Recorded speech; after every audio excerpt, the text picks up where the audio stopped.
Assalamualaikum warahmatullahi wabarakatuh. Bismillah, alhamdulillah, wassalatu wassalamu ala rasulillah wa ala alihi wa sahbihi wa mawala, amma ba'du. Faqala Allah ta'ala fil Qur'anil Karim, a'udzu billahi minasy syaithanir rajim. Bismillahirrahmanirrahim. Fasaqalahuma thumma tawalla ila dhilli faqala rabbi inni lima anzalta ilayya min khairin faqir. Shadaqallahul azim. Wa qala Rasulullah sallallahu alaihi wasallam, kun fid dunya ka'annaka gharibun aw 'abiru sabilin. Al-hadits. Muqaddimah dicukupkan dengan bahasa Arab. Insyaallah dalam kesempatan kali ini saya akan membawakan tema yang berjudul Mesra dalam Ringkasnya Hidup. Sejarah hidup kebanyakan manusia memang hanya ditulis 3 baris, yaitu nama, lahir tahun sekian, dan wafat tahun sebegitu. Itu pun terukir di nisan berlumut tak terbaca. Padahal jasad yang berada di bawah tumpukan tersebut sedang mengalami pertanyaan-pertanyaan dari setiap detik yang pernah dilalui dalam masa hidupnya. Tugas kita adalah mengemudi hati menuju Allah di jalan yang lurus. Kita dianjurkan berdoa atau meminta kepada Allah Subhanahu wa Ta'ala. Apapun hajat kita, mau besar ataupun kecil, berat maupun ringan, Allah lah tempat mengadu, tempat mengharap, dan tempat memohon pertolongan. Maka marilah kita belajar di antara sosok yang mesra dengan Robnya. Yang pertama, Nabi Musa alaihi salam.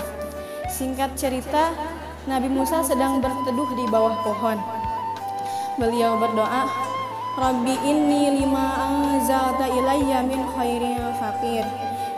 Ya Tuhanku, sungguhnya aku sangat memerlukan suatu kebaikan yang Engkau berikan kepadaku. Quran Surah Al-Qasas ayat 24. Masya Allah, ketika Nabi Musa dalam keadaan lelah, dalam keadaan lapar, karena perjalanan beliau dari Mesir dan beristirahat di kota Madian, beliau sempat membantu 2 orang perempuan memberi minumnya ke tempat bisa disebutkan sungai. Ketika beliau berdoa, tidak langsung, ya Allah, aku lapar, berikanlah aku makanan, turunkanlah kepadaku minuman. Tidak seperti itu. Mengapa? Karena Nabi Musa percaya, beliau pasahkan apapun yang diberikan oleh Allah itu lebih baik dari semua dugaan dalam permohonannya. Maka Allah menjawab doa tersebut, bukan hanya diberikan makanan ataupun minuman. Di ayat selanjutnya, faja'at ihdahuma tamshi ala istihya. Maka datanglah salah satu perempuan berjalan dengan malu-malu. 2 perempuan yang beliau tolong tadi adalah putrinya Nabi Syu'aib, dan Nabi Syu'aib bermaksud untuk menikahkan Nabi Musa dengan salah satu putrinya tersebut. Nabi Musa percaya bahwa semua kebaikan ada dalam genggaman Allah Subhanahu wa Ta'ala. Kita bisa belajar bahwa ilmu Allah tentang segala kebaikan yang kita perlukan adalah pengetahuannya yang sangat sempurna, jauh melampaui kedegilan akal dan keterbatasan wawasan kita. Yang kedua, Nabi Yunus alaihi salam. Ketika di dalam perut ikan yang gelap, beliau menangisi kelemahannya dan merasa berbuat salah.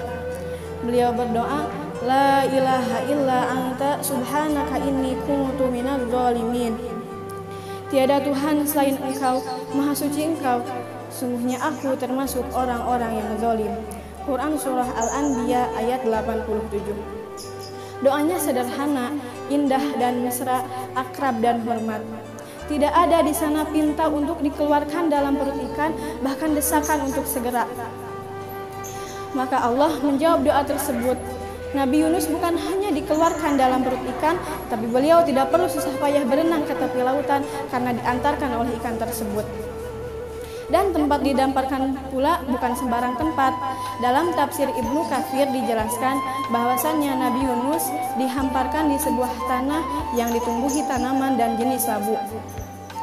Saking berjalannya waktu, Nabi Yunus pun pulih. Beliau semangat berdakwah, pantang menyerah, dan selalu beribadah kepada Allah yang Maha Gagah. Itulah di antara sosok yang mesra dengan Robnya. Walaupun mereka dalam keadaan lelah, dalam keadaan lapar, sakit, dan sebagainya, tidak menghalangi mereka untuk menolong agama Allah, untuk berbuat kebaikan. Bukan kuat atau lemahnya, tapi adab dan akhlaknya. Bukan sehat atau sakitnya, tapi zikir dan tafakurnya. Bukan nikmat atau musibahnya, tetapi sabar dan syukurnya. Dan bukan berat atau ringannya, tetapi ikhlas dan tawakalnya. Oleh sebab itu, maka marilah memasrahkan hidup pada Sang Penggenggam hati. Dialah yang menjadikan takdir kita, menjadikan musibah menjadi selingan berharga dan limpahan karunia. Darinya kita bermula dan padanya kita berpulang. Mungkin dari saya dicukupkan sekian. Akhirul kalam. Wassalamualaikum warahmatullahi wabarakatuh.